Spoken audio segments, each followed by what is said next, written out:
Allahu Teala Hazretlari her akıllı, selamet kişiге hizmet etip, işlep, dünya gerek yorukların tabunu, mülketke erişini emir etken. Kişilerinin jelkesine yük bulmağı farz etilgen. Peşi, kuvveti bar kişiге tilenip yürü haram kılıngan. Cihan, türlü rızıklar, nimetler bilen bizelgen gümumi büyük bir aşyavlıktır.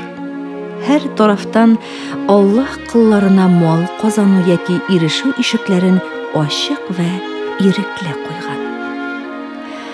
Dünya, ahiretke yönelgen köz bebeği kebektir.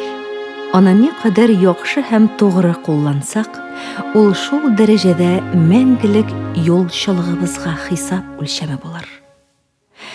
İslam dininde yaşav ihtiyaclarını kanagatlandırı için sadaka, zakat berip, hoş kılı kibit gıybadetler bilen beraber düşmanlardan saklanı için asker tutu, bola şağa östürü ve üylendürü, görüşlerge, musafirlarga yardımcıl, yetimlerge ihtibarlı bulu kibit, insani ve ahlaki güzellikler, vazifalar da vardır. Bularning hemmesi tabiatı bilen kazanışka, hizmetke ve nihayat boy bulup yaşauga qaytib qala. Şolay bulgaç, Müslümanlıkның negizinde boşkalarga yük bulup, hizmette, işte bulduksızlık görsetip, başarbak bulup yürüler hiç kine de yoktur. Bu revişte yaşau İslami turmuşka sanılmaz. Şeriat kanunları negizinde dünyanın her türlü nimetlerinden faydalanı dinimizin emridir. Kur'an-ı Kerim'nin Bakara suresinin 29. ayetinde bulay deyil. Jir yüzünde ne bulsa, ol barısında sizin için yaralttı. Sonra kökке yöneldi, onu 7 kat itip kurdu. Ol barısında bir işi. A'raf suresinin 31-32 ayetlerinde bulay deyil. Ey adam balaları! Namaz okuyturgan orunga barganda her vakit pak kiyimler giyigiz. Aşağız, eşigiz, lekin artığın israf kılmağız. Allah israfçılarını siymey. An-Nahl suresinin 114 ayetinde bulay buyurula. Allah bergen halal hem saf rızıklarını aşağız. Allah'ның yumartlığına şükür itigiz. Eğer siz şundan da ona gına gıybedet kılasız iken. Bu negizde toğda bir hesap ayetler vardır ki, olar mümin kişinin dünya nimetlerine ve devletine layık bulup yaşavın bildireler. Efendimiz Hazretleri de hadis şeriflerinde bu meselege qoğılgan mühim nasihatler beyan ede. Allah'ım, fakirlikten, yokluktan, horluk kimsetilüden sana sığınamın, deyip buyura. İkinci bir hadis şerifte ise Allah'udan korkkan kişiye bay bulu korkınış değil, özü bir kuanıştır. Lekin Allah bendesi için sağlık, selametlik, baylıktan da yaxşıraktır. Köngel tanışlığı, can rahatı mühim nimetlerdendir deyip buyurula. Başka bir hadis şerifte de Allah bay bendeni, izgiliklerini yaşırın başkarışını, fakirler için eşingen, izgilengen kılın bir siyer deyip beyan edilir. Anlaşıladır ki, ayet celile ve hadis şeriflerde baylık hem barlık maqtauğa layık etile. Ama Allah kılı bulu, toklukta yaşav, şükür etu, güzel ahlak şart etip koyula. Din ve ahlakka toyanmagan baylıklarının baş belası, ahiret gazabı buluğa beyan etile. Ne kadar örnektir ki Nuh suresinin 11-13 ayetlerinde aytilgan sözler. Yamanlıktan baş tartsağız, Allah üstügizge mol yağmur yağdırır dedim. Сезнең малларыгызны, угылларыгызны арттырыр, сезгә бакчалар, чишмәләр бирер дидем. Нишләп соң сез Аллаһны кирәгенчә алаламыйсыз? Әйе, бу матур галәмдә бакчалар, елгалар арасында гаилә тормышының язларын яшәрткән Аллаһуга шөкердә булу. Бу дөньяда кеше буларак җаваплы, вазифалы булганыбызны һичбер минутта онытмау, тәрбияле бер кол булу нинди биек дәрәҗә булса, буларны инкар итү нинди түбәнчел тәкәбберлектер. Мөхтәрәм мөэминнәр, байлык вә мал мәсьәләсенә ислам дине хуплау-мактау белән бәрабәр тәнкыйть күзе белән дә карый. Ислам диненең байлыкны мактавы яисә тәнкыйтьләве дөнья малын яхшылыккамы вә яманлыккамы куллану, файдалануга бәйле. Аллаһуны зикр итүдән, гыйбадәтләрдән ераклашмау, ахирет юлыннан тайпылмау, гынахларга, исрафларга, хөсед дошманлыкка, урлашу вә саранлыкларга батмау, бирүче кол булу, фәкыйрьләрне кызгану шартларына туры килгән байлык хупланган, яки Аллаһ каршында кабул булган байлыктыр. Дөнья алдаткычларына уралмаган, мәңгелек киләчәкне, ахиретне аңлаган, шөкранә кылучы, ярдәмчел, изгелек кылучы, Аллаһуның әмерен җиренә җиткерүче, закат, хаҗ вазифаларын тугрылык, хаклык белән башкаручы ачык күңелле байлар, хәлле кешеләр ислам каршында бик кыйммәтледер. Ләкин борынын ике аршын күтәргән саран, тар күңелле, исраф итүче, мәрхәмәтсез, гынах бәндәсе булган байларның һичбер кыйммәте булмас. Аларның малы сыртларындагы ут газабыдыр.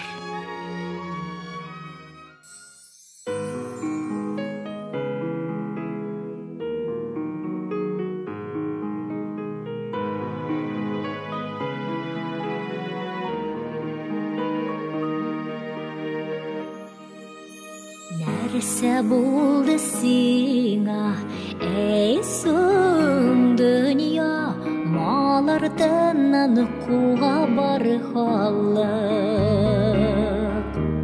Онытыла нигә яшьлек дуслар, онытыла кылган яхшылык. Алтыннарда көмешләрдә байлык бит ул бары бер көнлек. Аш күзеңне күрсен нинди матур дөнья, изгелекләр кылсын изгелек. Аш күзеңне күрсен нинди матур дөнья, изгелекләр кылсын изгелек.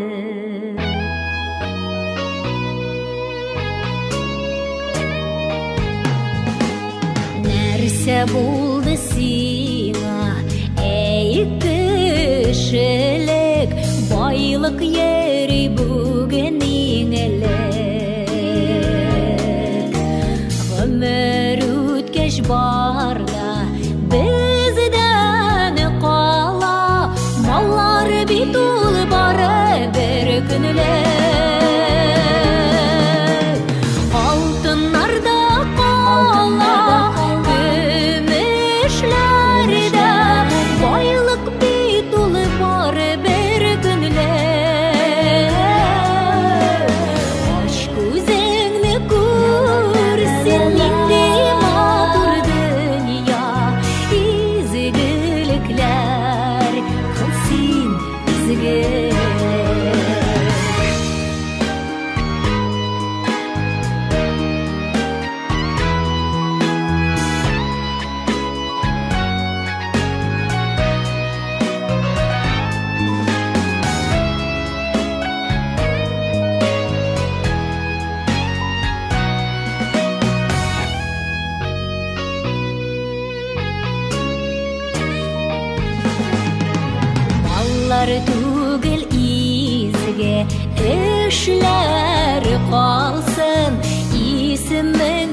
ташка язарлык.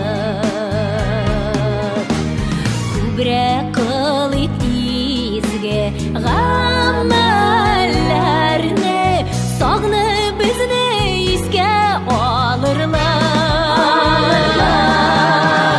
Алтыннарда кала, көмешләрдә байлык бит улы бары бер көнлек.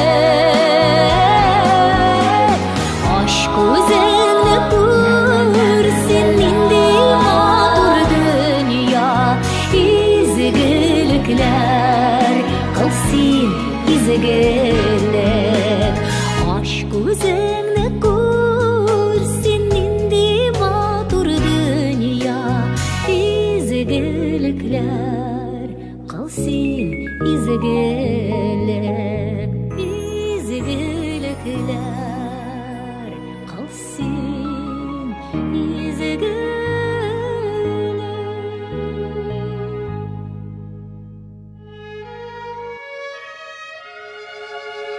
Әбием төбәлгән күкне дуга ураган иде. Оныгыма хәләл ризык яз дип сораган иде. Шешемнән сыйпаган иде, аркамнан да сиде ул. Хәләл генә бәрәкәтле була балам, диде ул. Хәләл ничек күп булсын ди, күп була бары харам. Бердә калмаса да чарам, хәрәмләшмичә барам.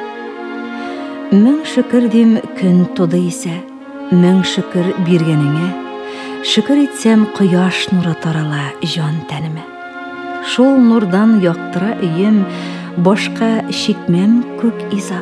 Әллә нинди серле сүз ул, әллә нинди мөгъҗиза. Хатын-кыз телендә бигрәк кодрәтле ул, көчле ул, кабатланса да туйдырмый, хәтта иртә кичле ул. Үткәннәргә борыламын, калмаса бер дә чарам, күкләрдән дәшә әбием. Хәләл аз була ул кызым, күп була бары харам.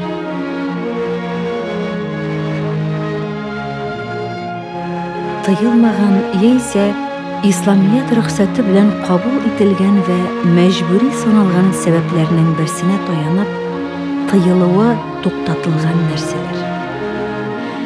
Аллаһу Тәгалә Коръән Кәримдә боерды ки: "Әй иман китергән кешеләр, Аллаһ хәләл кылган яхшы, саф нәрсәләрне хәрәмгә чыгармагыз вә хәттин ашмагыз. Хактыр ки, Аллаһ хәттин ашканнарны сөймәс." Маида сүрәсе 87-нче аят. Бу җәһәттән сөекле Пәйгамбәребез саллаллаһу алейхи ва сәллям боерды ки: "Дуганың кабул булуы өчен хәләл ризык ашагыз." Бер кеше һич хәрәм катыштырмыйча 40 көн хәләл ризык ашаса, Аллаһу Тәгалә аның калбын нур белән тутыра. Йөрәгеннән елгалар кебек хикмәт, файдалы гыйлем агызыр. Калбыннан дөньяга мәхәббәт китерер. Аллаһу Тәгалә пәйгамбәренә әмер иткәнен мөэминнәргә дә әмер итте һәм боерды ки: "Шик шөбһәсез пәйгамбәрләребезгә вә иман китергәннәргә һәм дөнья тормышында һәм шаһидләрнең шаһидлек итәсе көнендә ярдәм итәрбез." Мөэмин сүрәсе 51-нче аят. Бәкара сүрәсе 172-нче аят. Эй иман китергән адамнар, үзегезгә бирелгән ризыкларның саф, таза, хәләл булганнарын гына ашагыз. Бары тик Аллаһка гына инанасыз икән, аңа гына шөкер итегез. Аллаһу Тәгаләгә итагать итү бер хәзинәгә охшар. Бу хәзинәнең ачкычы дуга, ачкычның тешләре исә хәләл ризыктыр. Хәләл булмаган ризык ашаганнарның 7 әгъзасы теләсә дә, теләмәсә дә гынах эшләр. Хәләл ризык ашаганнарның һәр әгъзасы гыйбадәт итәр. андый кешегә изге эшләр эшләү рәхәт һәм ләззәтле булыр. Безнең гомер юлыбызда кулларыбыз хәләл эштә, күңелебез исә хакыйкый ярдадыр. Һәр көн хәләл байлык белән алыш-биреш итү, төннәрен гыйбадәт, көннәрен ураза белән үткәрүдән тагы да хәерледер. Хәләл ризык, рөхсәт ителгән динебез тарафыннан тыелмаган ризык. Хәләл булмаган ризык ашаган кешедә Аллаһу Тәгаләгә итагать итү кешедә булмас. Хәләл ризык ашаган кешедә Аллаһу Тәгалә каршында тәкәбберлек хисе булмас. Һәр шәхеснең һәм милләтләрнең хәерле тормышының хозур һәм рәхәт яшәүенең сире күп хезмәт итүләрендә, нак тырыш булуларында. Гайрәт белән, ихласлык белән хезмәт итү, ул уңышлы булу гына түгел, шул ук заманда саулык, сәламәтлектә яшәү. Эшләгән кеше үзенә, гаиләсенә, милләте вә кешелеге хакына хезмәт итәр. Көчле һәм сәламәт булуын тәэмин итәр. Тормышта даими хезмәт юлында булуны бер тәртип хәленә китергән кешегә эш газап, җәфа түгел, ул бер ләззәт һәм күңел хушлыгыдыр. Эшләгән кеше бәхетле кеше, ул бәхтияр. Андый кешегә башка төрле бәхет чараларын эзләүнең кирәге юк. Бисмиллах белән башланган, Аллаһының ризалыгын теләп, сөенеп, чын күңелдән кылынган һәр эш ул гыйбадәттер. Аллаһ әмер иткән көндәлек гыйбадәтләрне башкаручы, ул үткән заманнарын файдалы бер эш белән кыйммәтләндергән кеше.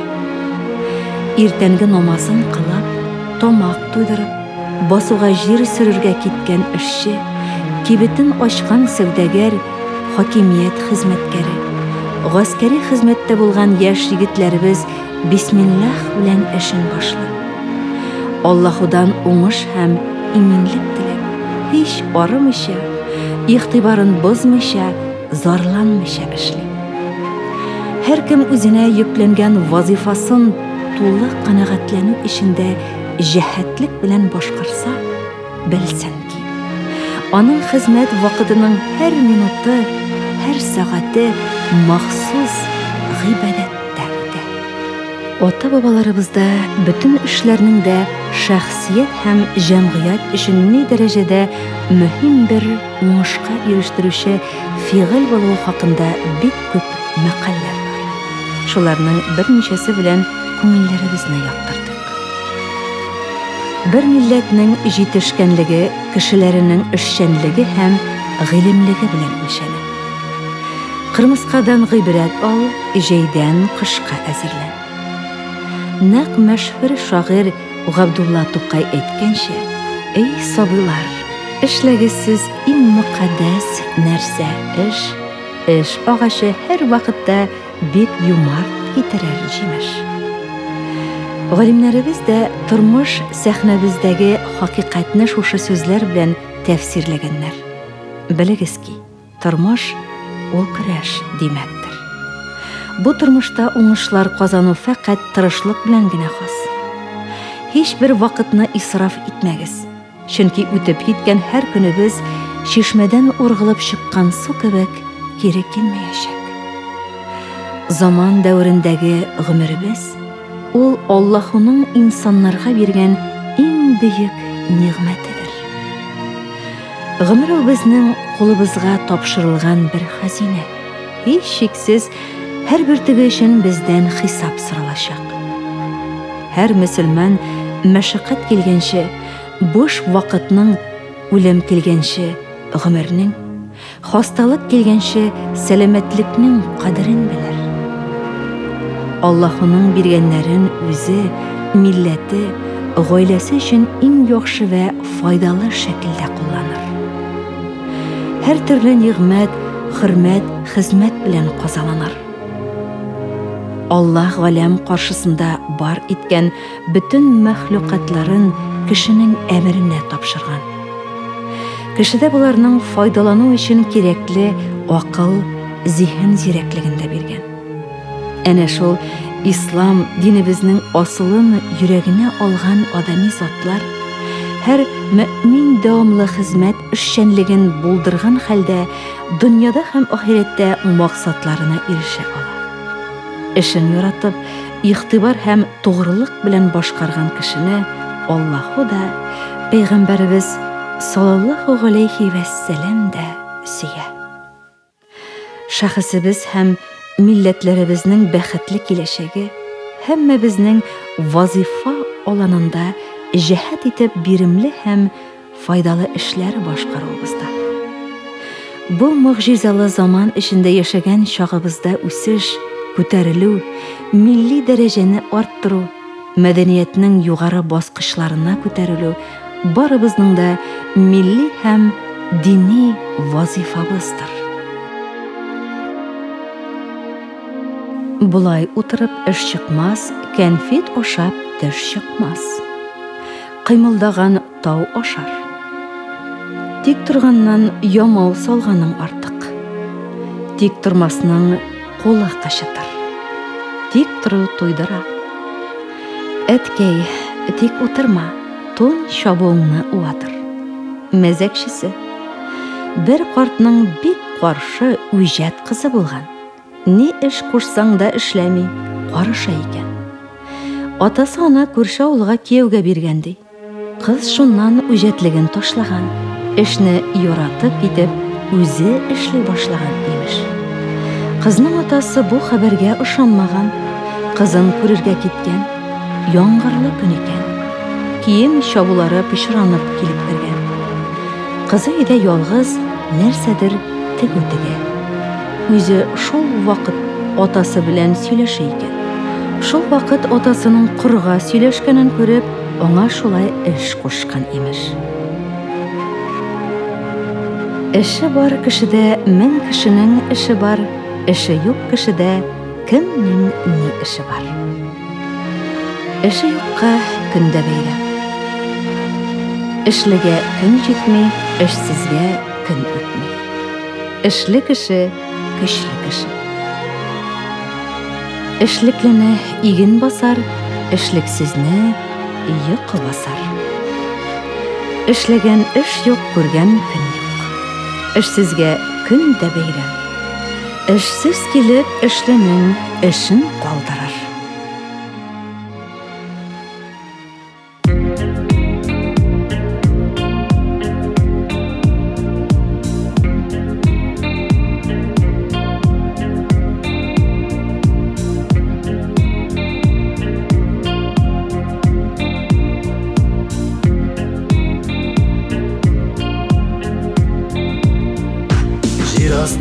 Yolları şadında dilenip hayırşı uldıra. Büyük müşkül o yanlış halleri kim bilir sanğı deyinlerin. Büyük müşkül o yanlış halleri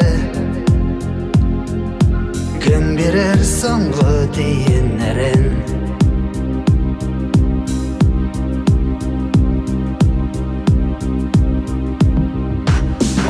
Kebek kurgan vatanım, boş vəğdələr birib aldadım. Dipsətinir zərullarının, kiləşəgin nigə urladım. Dipsətinir zərullarının, kiləşəgin nigə urladım. Sadaka sırama hayır şey, zamana da senin halinde. Dövrler şatında kul suzup, dilenip otura ilimde. Sadaka sırama hayır şey, zamana da senin halinde. Dövrler Dövrler şatında kol suzıp dilenip oturan ilimde Şirastı yolları şatında hayır dilenip otura Bu fahış dünyalar Restoranda kindir kutura Bu fahış dünyalar restoran Kindir restoranda kutura Sadaka sırama hayırşı Zamanada senin halinde Dövrler şatında kol suzıp dilenip otura ilimde Sadaka sırama hayırşı Zamanada senin halinde Dövrler şatında kol suzıp dilenip otura ilimde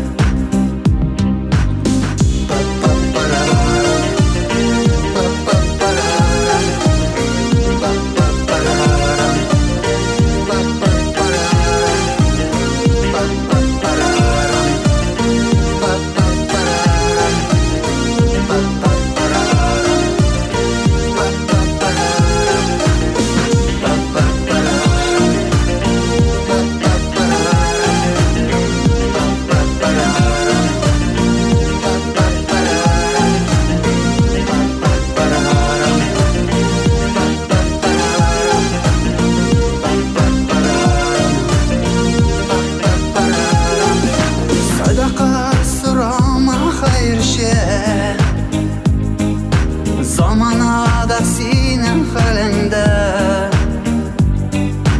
Dövrler şatında kol suzıp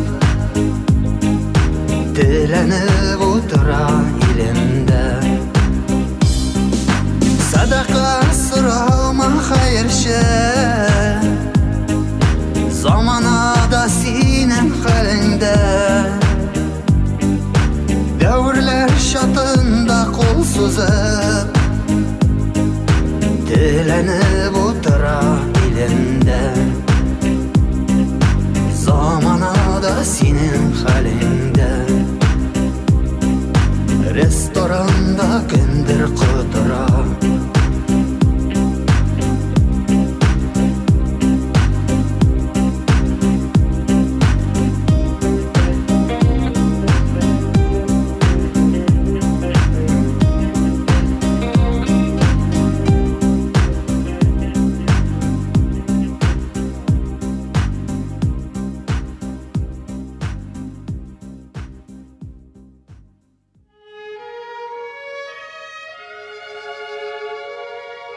İsraf, Allah tarafından bizge berilgan okşa, mol ve nimetlerini sebepsiz tozduru yeki erem itudir.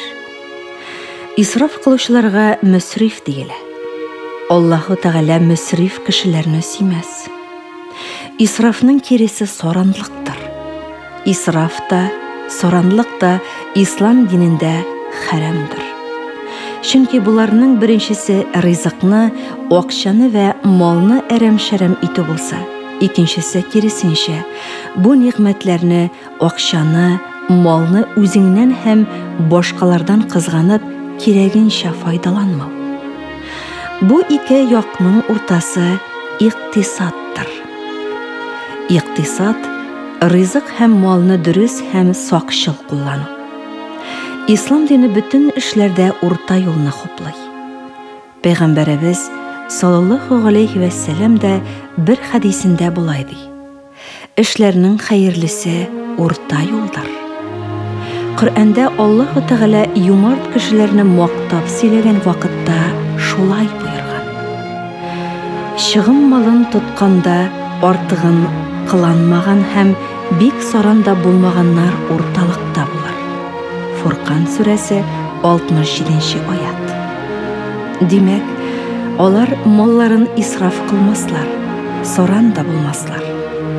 Һәр эштә исрафлык харамдыр. Мәсәлән, бер шәкерт үзенә кирәкле мәктәп әйберләрен каләм, бетергеч, үткерләгеч кебек нәрсәләрне артыгы белән алып, кайберләрен кулланмыйча яисә бераз кулланып ташласа, бу исрафлыктыр. Бер кешегә берничә костюм яки аяк киеме җитеп тә, ул бик күп яңа киемнәр алып, аларны һич кулланмаса, бу исрафлыктыр. Ашхана яки рестораннарда 2 савыт аш белән тукланырга мөмкинлек булган хәлдә дә 5-6 аш китерергә кушып, аларның бер өлешен ашамыйча калдыру да шулай ук исрафлыктыр.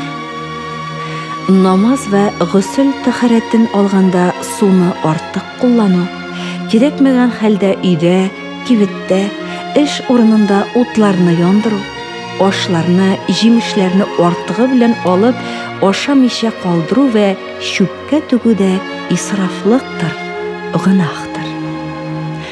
Менә мондый кешеләр өчен Аллаһу Тәгалә Коръәндә шулай дигәндер. Малын әрәм-шәрәм итүчеләр шайтанның кардәшләре. Исра сүрәсе 27-нче аят. Һәр нәрсәдә исрафтан тартынырга кирәк.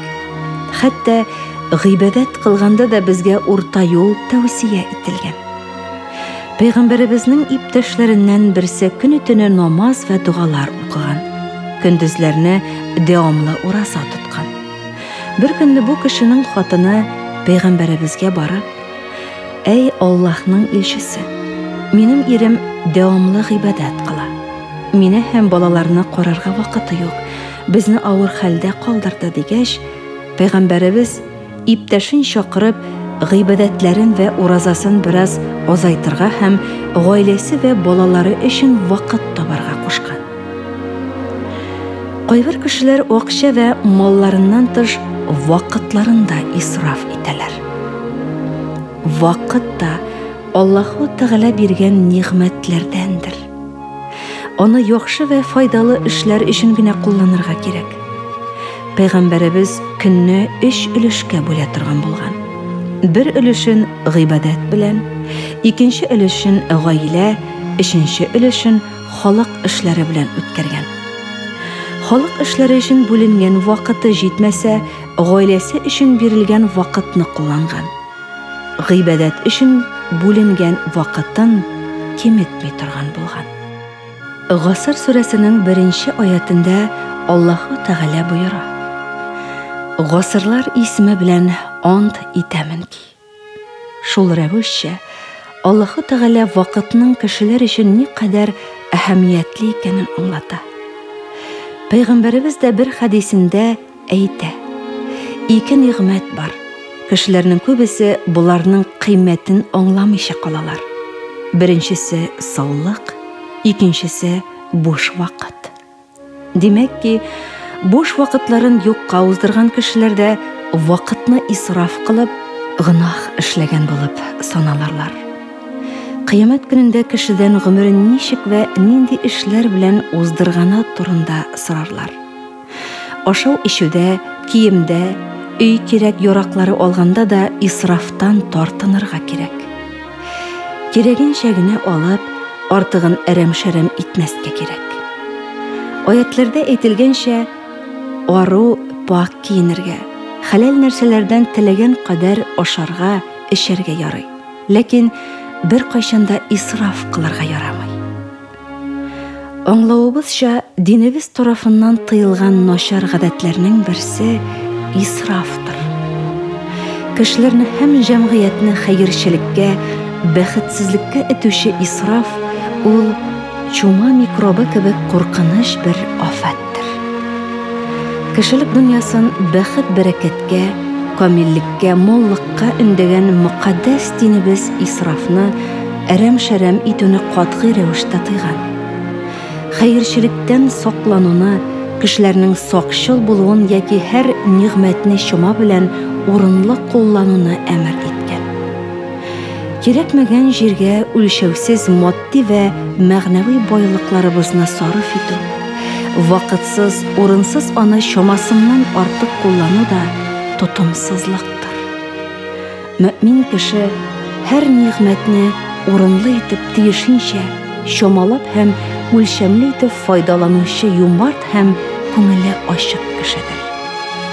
Өлкәбездә, бигрәк тә зур шәһәрләрдә исраф ителгән һәм чүплеккә атылган икмәкләрнең, ризыкларның бәясе миллион сумнардан арта. Сөйекле Пәйгамбәребез саллаллаху алейхи ва сәллям bir хадис шәрифендә: Икмәккә хөрмәт күрсәтегез. Чөнки Аллаһ икмәкне кадерләп дәрәҗә биргән. Кем икмәккә хөрмәт күрсәтсә, Аллаһу да аңа бәрәкәт бирер. Üzгәләнеп, ихлас йөрәгемнән әйтәм, җәмәгать. Импорт яки чит илләрдән керткән маддәләрнең олуг бер өлешен электр энергиясе, агач, будай кебек ихтыяҗыбыз булган әйберләрне тәэмин итәр өчен миллиардлаган сум акчалар түгелә. Күп кенә мисалларда аңлашылган кебек, электр энергиясе исрафыннан да саклануыбыз дини ва милли бер бурычыбыз. Ватаныбызның төрле әтрафларыннан электр энергиясе җитешмәү, бигрәк тә Сибир өлкәләрендә төрле җайсызлыклар килеп чыгуы хакында хәтәр хәбәрләр килеп торуы барыбызга да мәгълүм. Шөбһәсез, моның өчен җаваплы ширкәтләр үзләренә тиешлесен алмый калмыйлар. Шулай да без шәхес буларак, гаилә буларак, милләт буларак ил башына төшкән бу мәсьәләләрне хәл итешүдә бурычлыбыз. Өйләребездәге яктырткычларны азайту, эш лампочканың икесен калдыру, игътибарсызлык аркасында һәр вакыт янып торган лампалар, бралар хакында гаилә әгъзаларыбызга аңлату да мөһим вазифабыздыр. Акча тоту мәсьәләсе дә шулайдыр. Тама-тама күп булыр дигән халык мәкале дә һәммәбезгә билгеле. Айлар, еллар дәвамында җыелган акчалар вакыты җиткәч берәр эшкә ярарлык миктарда туплана. Шуның аркасында яңа казанышларга ирешәбез, яңа планнар төзибез. Әле әйтеп киткәннәребездән тыш, тагы да күп нәрсәләрне сарыф итү, диккатьсезлек гаилә һәм йорт экономиясының аяктан егылуына сәбәпчедер. Исраф күп кенә гаиләләрнең таркалуына, милләтләрнең бөлүенә, хәтта тарих сәхнәсеннән югалуларына сәбәп булганын хәтеребездән чыгармыйк. Байлыгыбызның исрафыннан, әрәм-шәрәм булуыннан саклану кирәк кебек, вакытның, заманның әрәм булуыннан да сакланырга тиешбез. Вакыт акчадыр. Вакыт кылычтыр. Син аның кадерен белмәсәң, аны вакытны дөрес бүлмәсәң, дөрес кисмәсәң, ул сине кисәр дигән әйтемдә алык гыйбрәт бар. Экономик яктан алга киткән илләр вакытны яхшы файдаланучы илләр.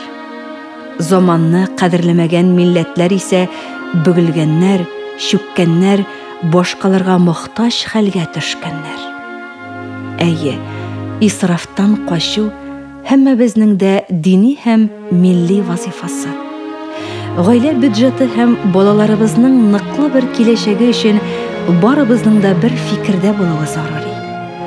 Белүебезчә, бөек Раббыбыз алыш-бирешне, ягъни акча арттыруның сәүдә юлы белән булганын хәләл кылды. Шул ук вакытта рибачылык яки процент алу юлы белән акча арттыруны харам санады. Акча һәм шуның кебек кыйммәтле барлыкларыбызның кадерен белмәү, дөрес файдаланмау начар гадәтләрдәндер. Җыелган матди байлыкларыбызның да кадерен белмәсәк, киләчәктә зарар күрербез. Аз сөйләгән күп эшләр. Белеп сөйләүдә бер хикмәт булса, белеп эшләүдә 100 хикмәт. Бер яхшы эш 1000 яхшы сүздән артык. Ике нәрсә кешене картайтмый. Берсе изге эш, Икенчесе изге сүз. Ирнең сүзе эш булыр. Карама кешенең сүзенә, кара эшенә. Кешенең сүзе эшеннән аерылмас. Күп сөйләгән аз эшли. Сөйләп күрсәткәнчә эшләп күрсәт. Сүз башка, эш башка, мәзәкчесе. Элекке заманда Казан арты күшәрдә Габбас исемле телгә бик шәп бер мулла булган. Гаеттә бик кызып халыкка вәгазь сөйли, садака бирергә өнди икән. Карт остабикәсе койма буеннан аның вәгазен тыңлап торганда бик әсәрләнгән. Өенә кайтуга бик сәләмә кыяфәтле бер теләнчене күреп, аңа Габбас мулланың күлмәген биреп чыгарган. Менә Габбас мулла да кайткан, күлмәк алыштырасы иткән остабикәсе. Үзең садака бирүнең бик саваплы эш икәнен әйтеп сөйләдең, мин күлмәгеңне садака итеп бирдем дигән икән. Мулла бик ачуланып, сөйләдең имеш, хей җибегән авыз. Әле шуны да белмисеңмени, сүз башка, эш башка дип кычкырган имеш диләр. Сүз белән бутка пешсә, бер казан май миннән. Сүз бозау имезер, артка таяк тигезер. Яки сүз бозау имезер, сыртка таяк яисә башка таяк тигезер. Мәзәкчесе. Бер көнне Такылдык Шәрифә сыер саварга чыккан җиреннән читән аркылы күрше хатыны белән сөйләшеп тора икән. Бозавы муенчагын салып килгәндә сыерның сөтен имәргә тотынган. Шул вакыт ире арттан килеп җитеп кинәт бозавың имә дип кычкырган. Шәрифәгә артыннан таяк белән китереп суккан. Шәрифә сүздән айныган, ләкин бозау да сөтне имеп бетергән булган шул инде. Эшләгәндә сүзгә мавыкма дигәнгә мисал. Сүздән бутка куертма. Сүзең белән эшең бер булсын. Сүз кирәкми, эш кирәк. Сүз күп җирдә, эш аз була. Тел белән тегермән тарттырып онлы булып булмый. Тел белән сөйләгәнчә, кул белән эшләп күрсәт. Телдән килгән кулдан килсә, һәр кем патша булыр иде. Теле оста, кулы кыска. Тел сөйли, кул эшли. Ярык кайда, җил шунда, ялкау кайда, сүз шунда. Әйткәннән телең калмас, эшләгәннән кулың калмас.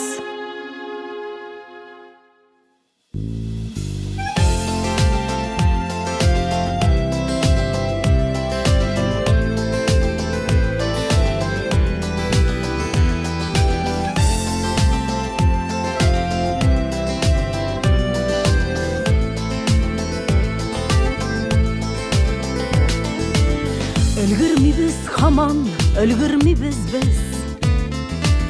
Сандугачлар моңын тыңларга. Һаман эштә, һаман мәшәкатьләрдә.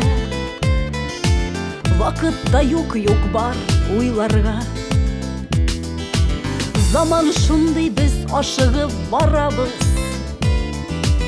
Ашыкмасаң узып китәләр. Тормыш шундый, һаман сынга калабыз.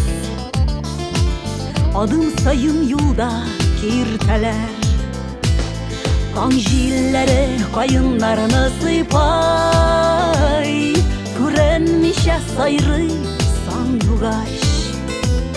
Кошлар сайраганын таңнан җилән, таңларбыз тормышлар җайлангач. Таң җилләре каеннарны сыйпай, күренмичә сайрый сандугач. Кошлар сайраганын таңнан җилән, таңларбыз тормышлар җайлангач. Өлгермибез һаман, өлгермибез без. Байлык кирәк тормыш көтәргә. Кемнәрдәндер куып җиткермәскә дә. Kimlernidir uzып китерге. Zaman şunday kişide yaşaysı da, görmegenne kile göresi. Şuna küre tuktamı şabası da, sandılaş tavuşsuz düzesi. Tan jilleri kayınlarına sıypay, kürenmişe sayrı sandılaş. Kışlar sayrağanın tağının jilen, tağlar bastırmışlar jaylangaş. Taң jilleri kayınlarına sıypay, kürenmişe sayrı sandılaş. Kışlar sayrağanın tağının jilen, tağlar bastırmışlar jaylangaş. Ölgürmeybiz hamman alğa şababız, anatılgan dostlar, tuğanlar. Her gün sayın yana bir şu tababız, bir Irak'ta bizni uzganlar. Yıllar ütkeş turmuş malı jitede, taң jilleri isep tuktagaş. Zırat üstü yeşil kayınlarında, sayrı tağda ölmez sandugaş. Yıllar ütkeş turmuş malı jitede, taң jilleri isip tuktagaş. Zırat üstü yeşil kayınlarında, sayrı tağda ölmez sandugaş. Taң jilleri kayınlarına sıypay, kürenmişe sayray sandılaş. Kışlar sayrağanın tağının jilin, tağlar bastırmışlar jaylangaş. Tağlar bastırmışlar jaylangaş.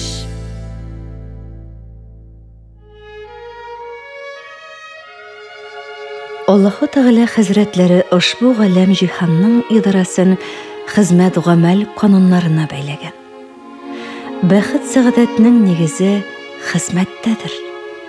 Кояш, ай, болыт, кыскасы һәр барлык, һәр мәхлукат хезмәт итеп бу тормыш мәйданында толпынып яшиләр. Яуган яңгырлар күкләрнең йөзеннән тамган тир тамчыларыдыр. Галәм җиһанда бөек бер гаилә буларак бөтен шәхсияте заты белән гөрләшеп хезмәт иткән иң өстен барлык булган адам баласының үзен дә тәэмин ителмәү хәлендә калуы үкенечтер. Җир йөзендә бер бөртек кадәр булып та, ашкынган, толпынган кырмыскадан киң күкләрдә җитез канатларын җилпеп очкан бал кортларыннан гыйбрәт дәрес алсак иде. Кырмыска ничек тырышып эшли?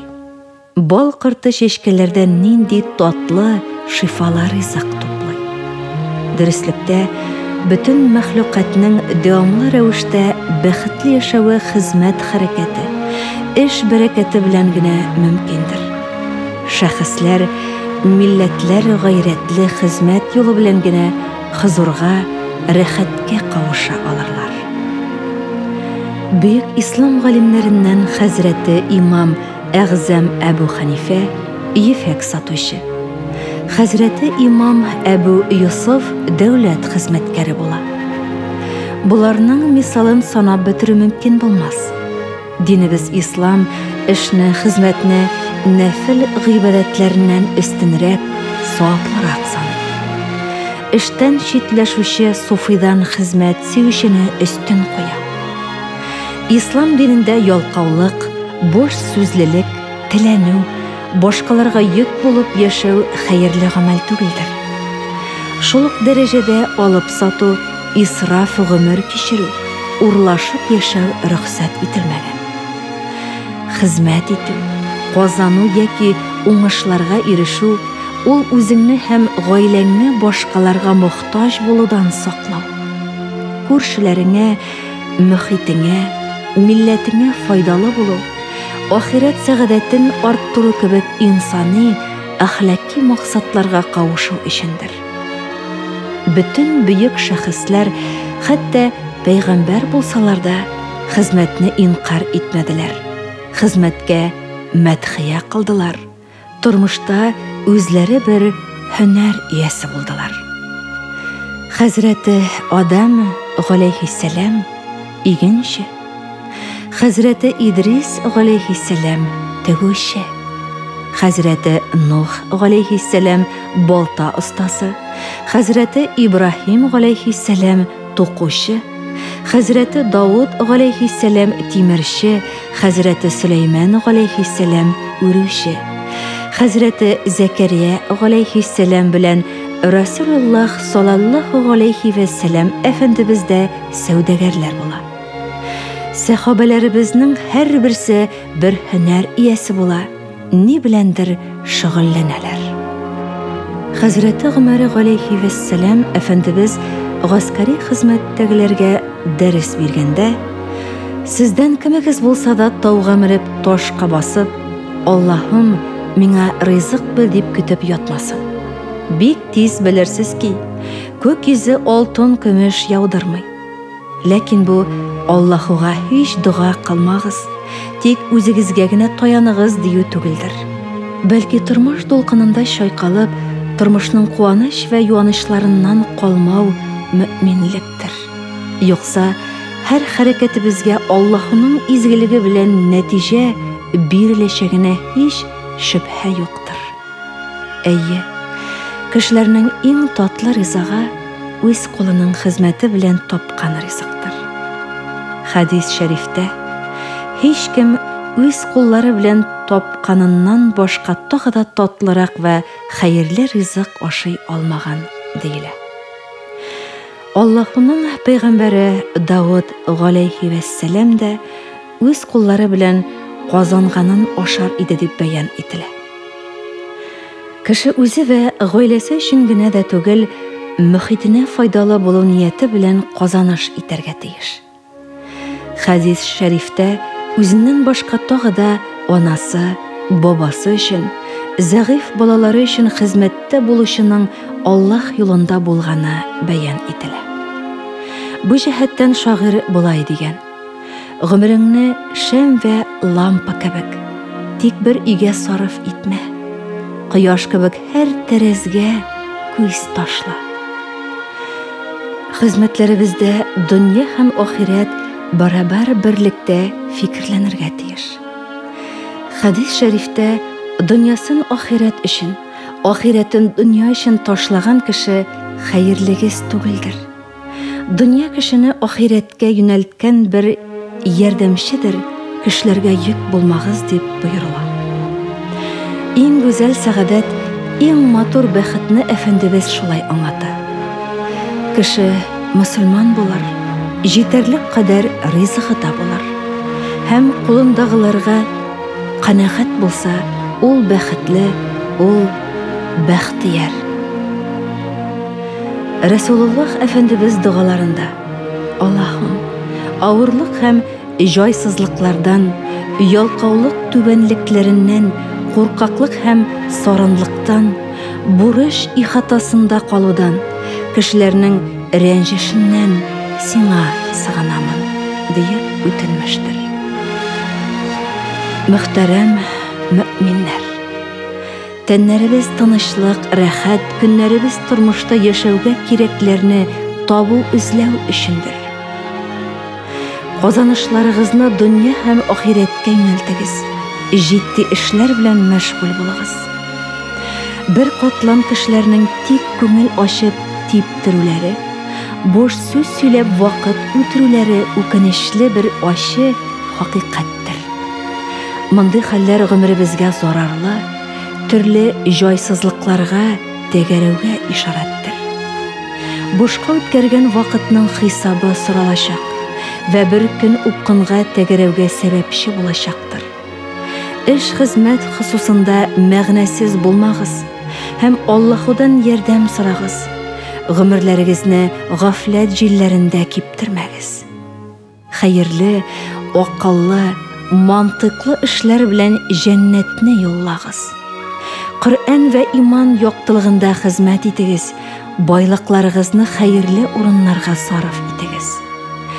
Hizmet etip oңышларга erişken, hiçbir kişiden bir nerse soramaganlarga, günahtan, haramdan çekinip Allah'a sığınganlarga, sabırlarga cennet va'da etilmiştir.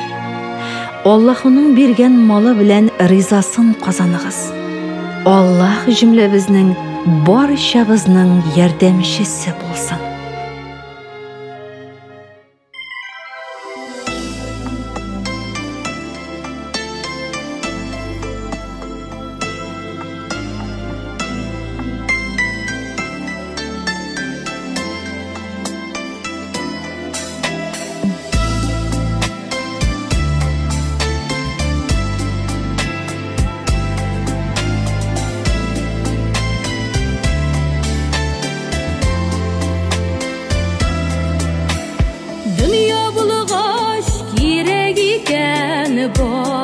Barsıda bulgan sayın көңіл hamon osina dünya quvib vaqt jetmey qo'yishog'inida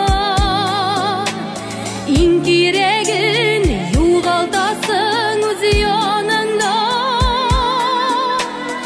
eng keragin yo'g'altasin dünya quvib vaqt jetmey qo'yishog'inida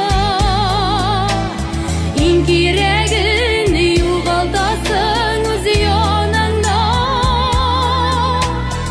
eng keragin yo'g'altasin o'z yoningda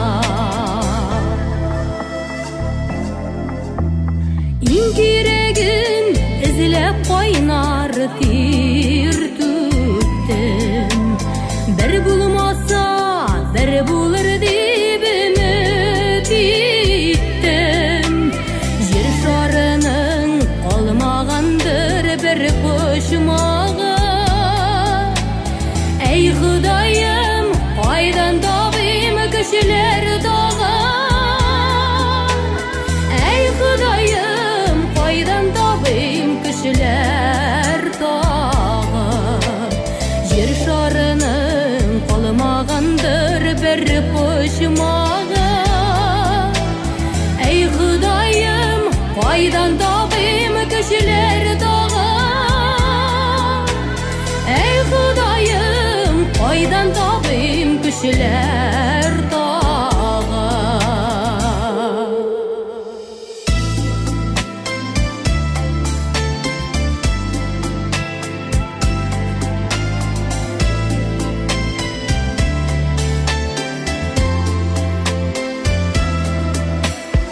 Eng keragin izlab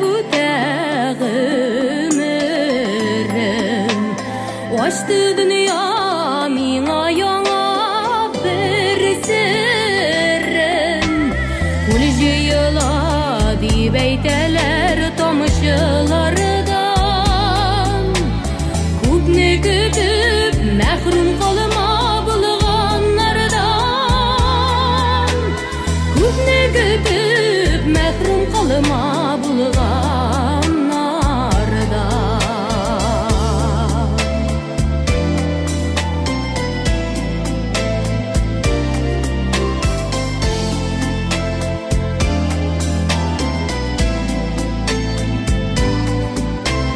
qo'l jiyila deb aytalar tomoshalaridan ko'pni kutib mahrum qolma bo'lganlardan ko'pni kutib mahrum qolma bo'lganlardan ko'pni kutib mahrum qolma bo'lganlardan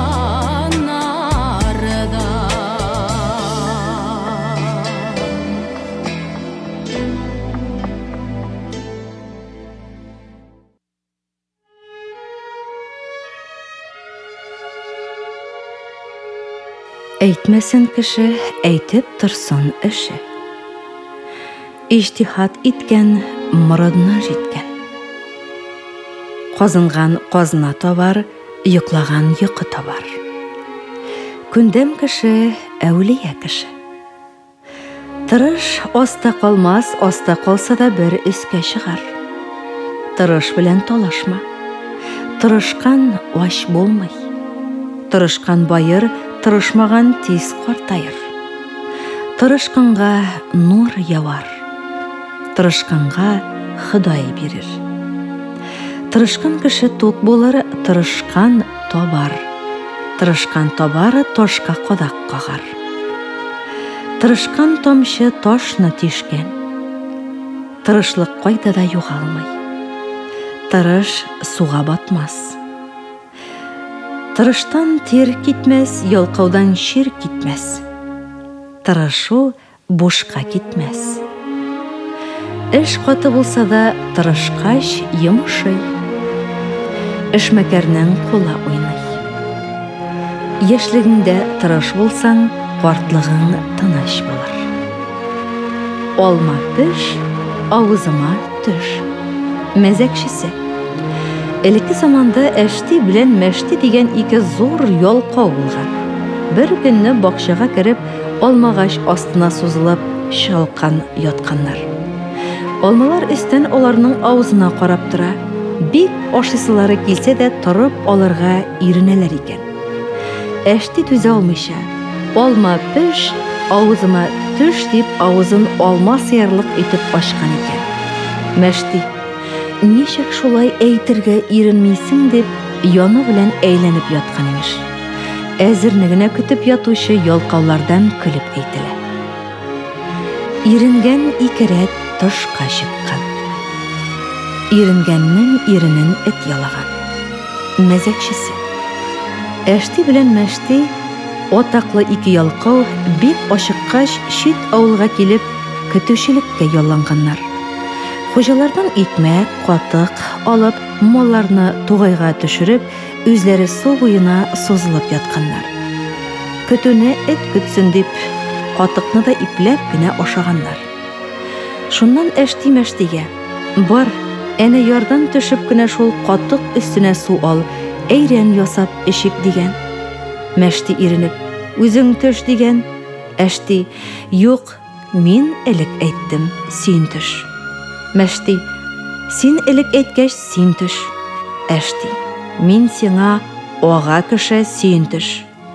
Мәшти: "Ага булгач, үзең төш." Шулай бер-берен кыз ташып, бер эш тә чыкмагач, Мәшти әйткән: "Мин беләсең килсә, анда төшү түгел, авыз ачып сиңа сүз әйтергә дә иренәм. Кем элек авызын ачып бер сүз әйтсә, әйрәнне шул сыйыкласын" дигән. Шул килешкә икесе дә авызларын йомганнар да утыра бирәләр икән.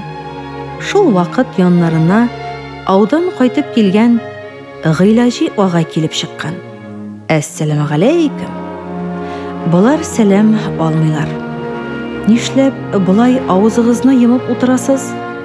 Тагын җавап юк. "Әй-әй" дип төрткәләп тә карый, дәшмиләр. Шуннан Гыйлаҗи аларның алларындагы савытта калган катыкны алган да битләренә, авызларына сылаган. Этне чакырганда яларга кушкан. Эт әштинең авызын тирәсен ялаганда ялгыш мыегыннан эләктергәч, ул түзмичә "шәбә" дип кизенгән икән. Мәшти дә телгә килеп: "Әһә, син элек әйттең, әйрәнне син сыйыкла" дигән имеш. Иренгәннең йөрәгенә мүк үсәр. Иренсәң иргә бар. Ягъни җиткән кызлар иренәм дип торса, шуңа каршы әйтелә. Иргә баргач, иренергә туры килмәс, вакыт тимәс дигән мәгънәдә хатын-кыз мәкале. Иренсәң, эшеңне кем эшләр? Ялкаулык байлыкның кызы, ярлылыкның анасы. Ялкаулык бар гаепнең ачкычы. Ялкаулык бәхет дошманы. Ялкаулык ярлылыкның ачкычы. Ялкауның ятып торуы да эш. ялқауға ялға кірген.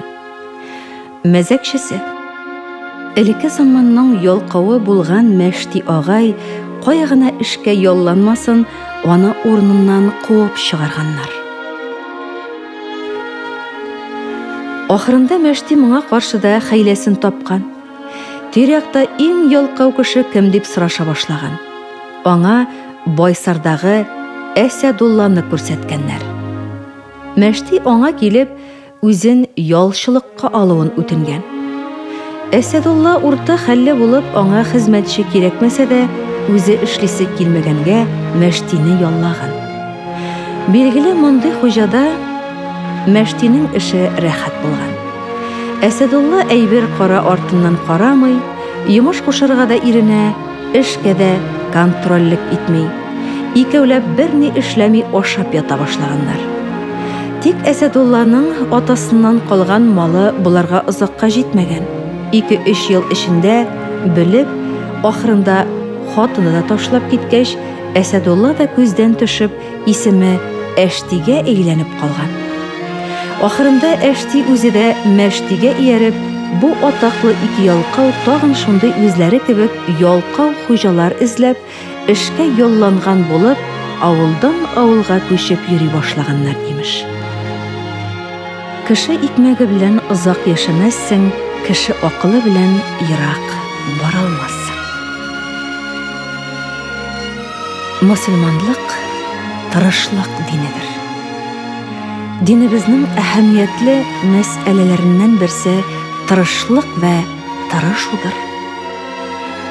Дөнья тормышы өчен тырышмаган милләтләр ярлы булып калырлар. Башка милләтләргә мохтаҗ булырлар. Көчләрен, куәтләрен югалтып, башка милләтләрнең кул астына төшәрләр.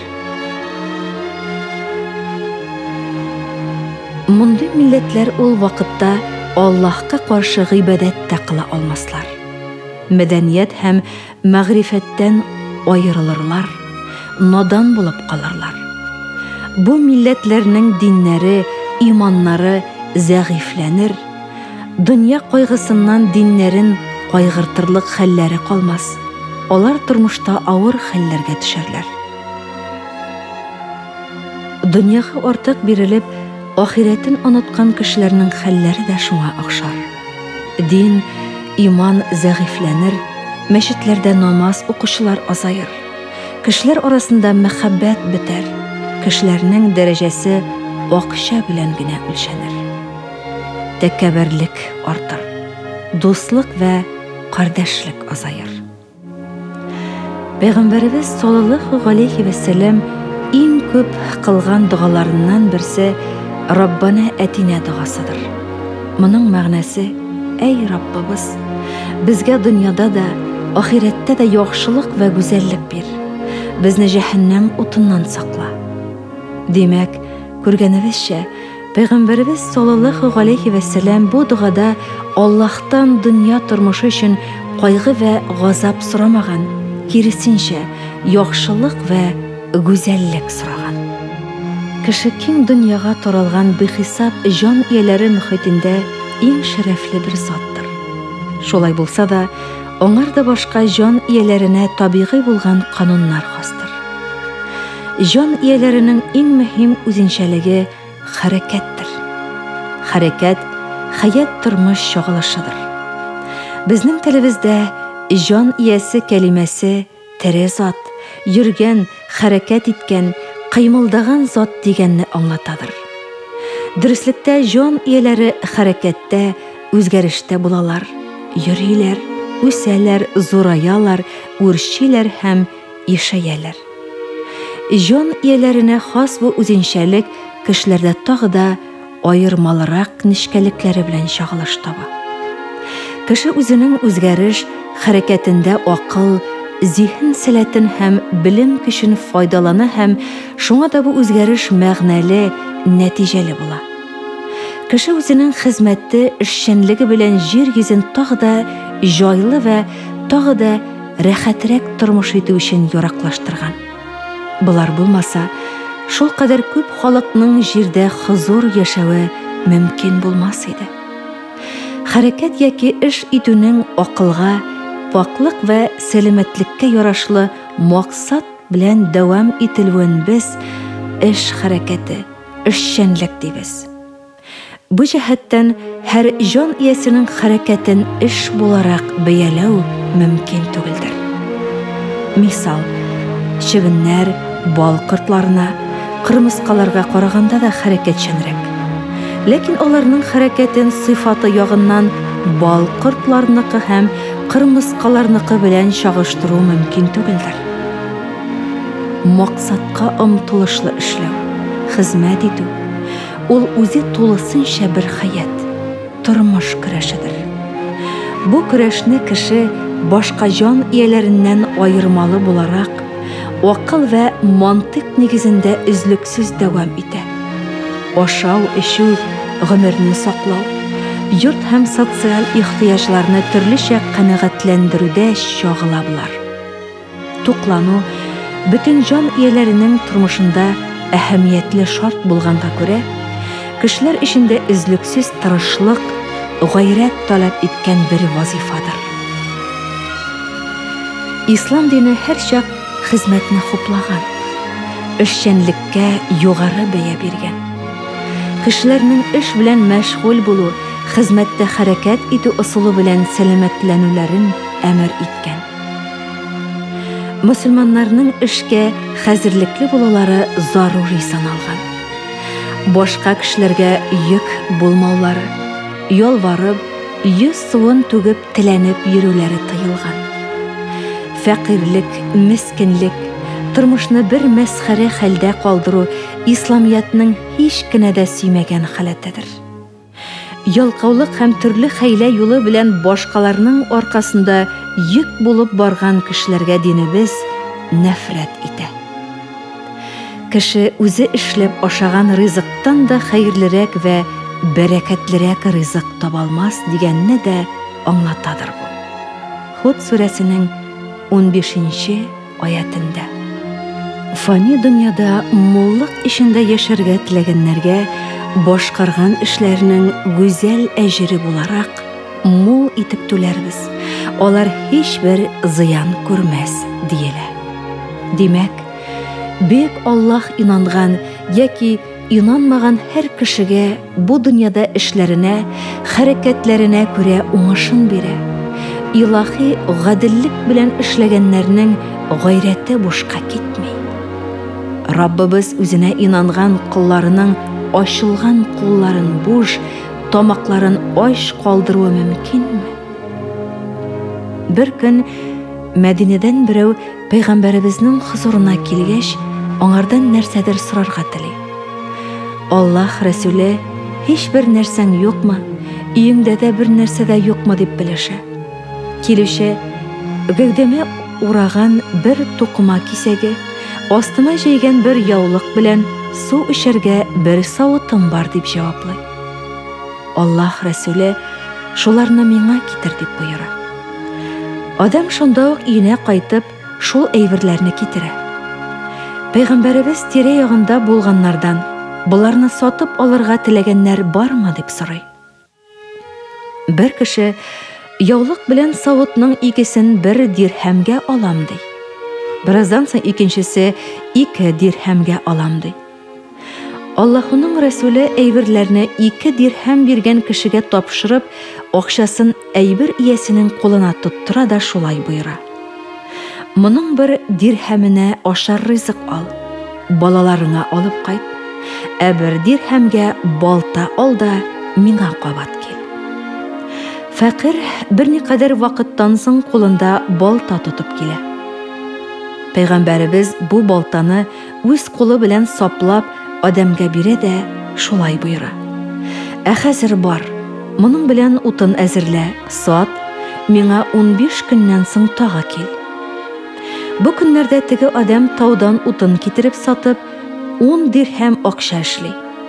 Бу акчаларга ашар ризык, киемнәр ала. Моңардан соң Аллаһ Рәсүле аңа: "Инде бу эшең кыямәт көнендә йөзеңдә караныкта булып күренәчәк булган теләнеп соранып йөрүдән меңнәрчә тапкыр хәерледер" ди.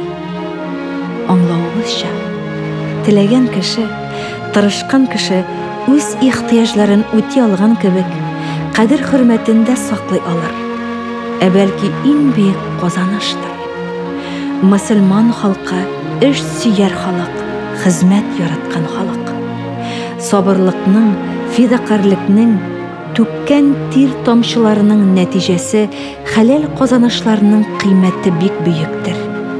Иктисади вә матди яктан өскә күтәрелүбез өчен салган гайрәтебез бу фидакарлык гомеребез дәвамында югалып калмаячак. Аны килер буыннарыбыз, киләчәк нәселләребез дә хөрмәт белән, кадерләп кабул итәчәк.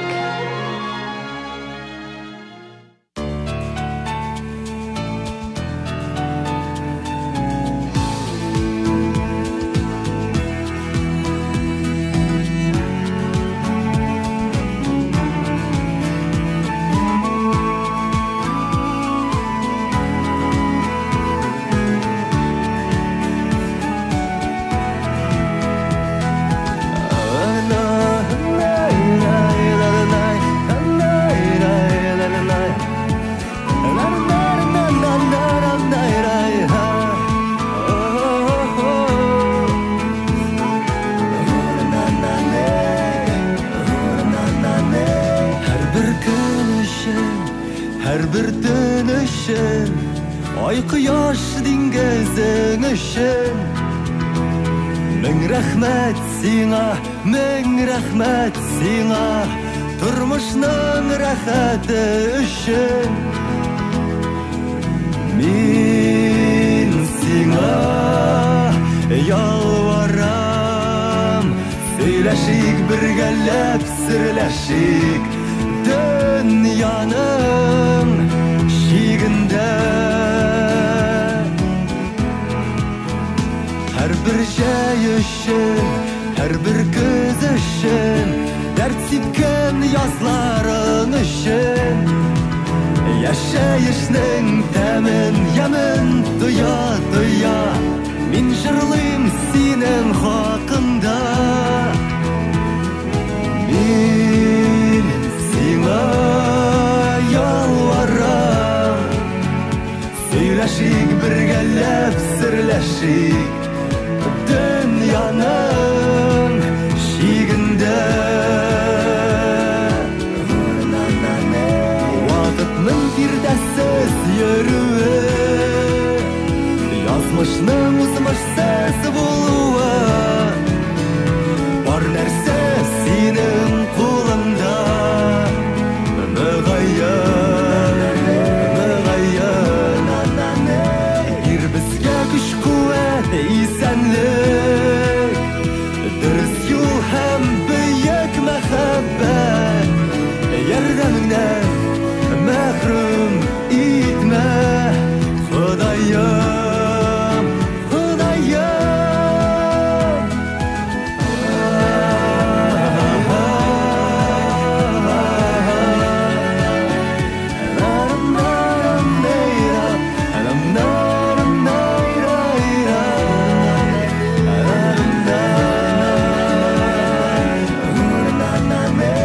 Her bir can üçün, her bir den üçün, yüreğim cennet mumunda.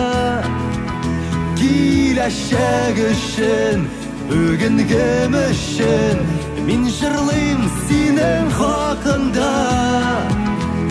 Vakıtның girdəsiz yürüyü, yazmışның uzmışsız buluğu.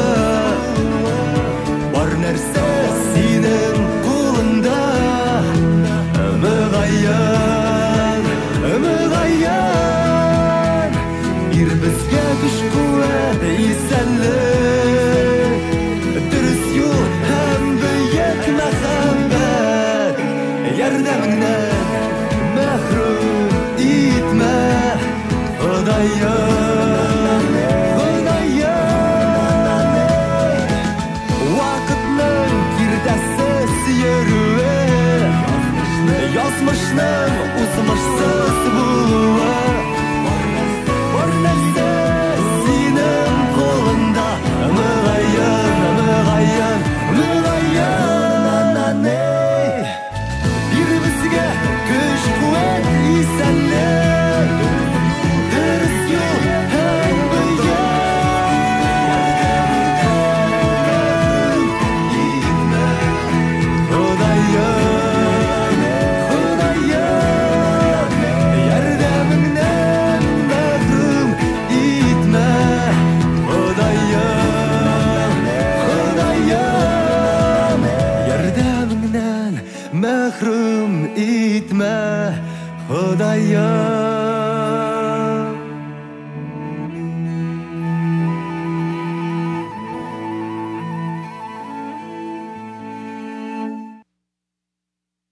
Хөрмәтле радио тыңлаучы якын дусларыбыз, әле сез «Бәхет сәгадәтнең нигезе хезмәттәдер» исемле тапшыру тыңладыгыз.